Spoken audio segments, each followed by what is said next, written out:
Where your treasure is, there will your heart be also. God has given us unlimited treasures in His Word. Every time we open it, we can discover a new treasure or admire an old one. What will we find today? Here's Carla Early with Treasure Hunt in the Word.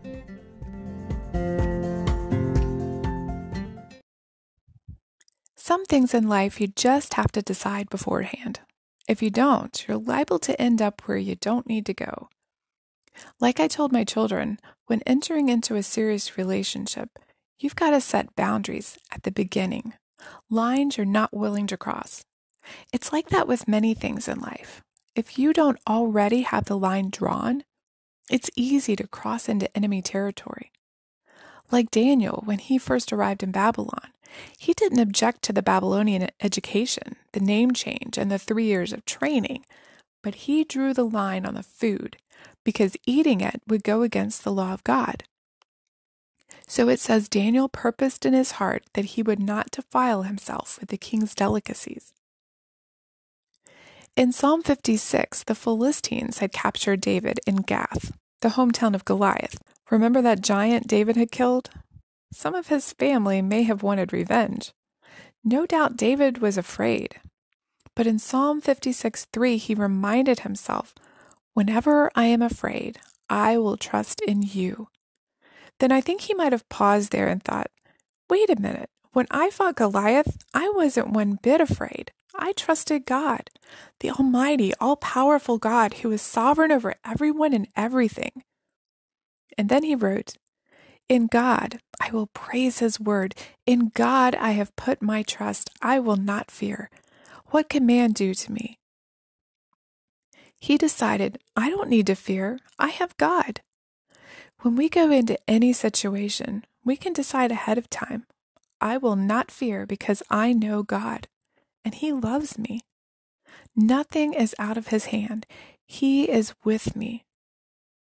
Later in that psalm, he reminds himself with the same words, "In God I have put my trust. I will not be afraid. What can man do to me?"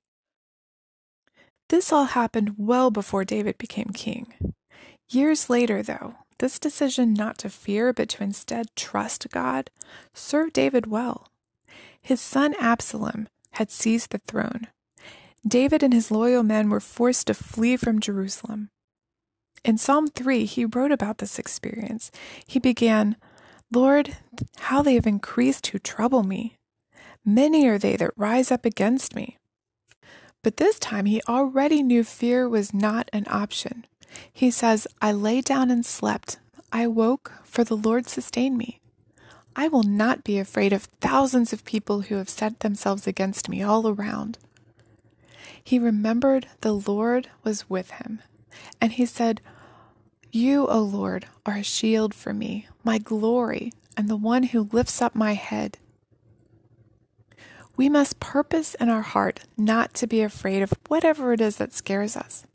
God is bigger than any of that. He has it under control, and He will walk with us through it. Fear will not give Him glory. It'll only give us ulcers. When I trust in God, I don't have to be afraid. I can let go and rest in Him and just be held in His hands.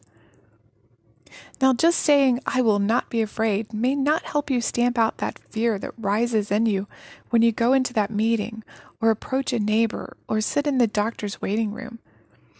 But deciding ahead of time to trust God no matter the outcome and let Him deal with the things His own way, knowing who He is and that He works all things for good, that can make your fear turn into peace. Do you need that peace that passes all understanding to replace your fear today? You can contact us at treasurehuntintheword@gmail.com. We'd love to hear the treasures God has given you through His Word. You can listen to other episodes at our website, which you can find in the description below. Thanks for listening, and remember, where your treasure is, there will your heart be also.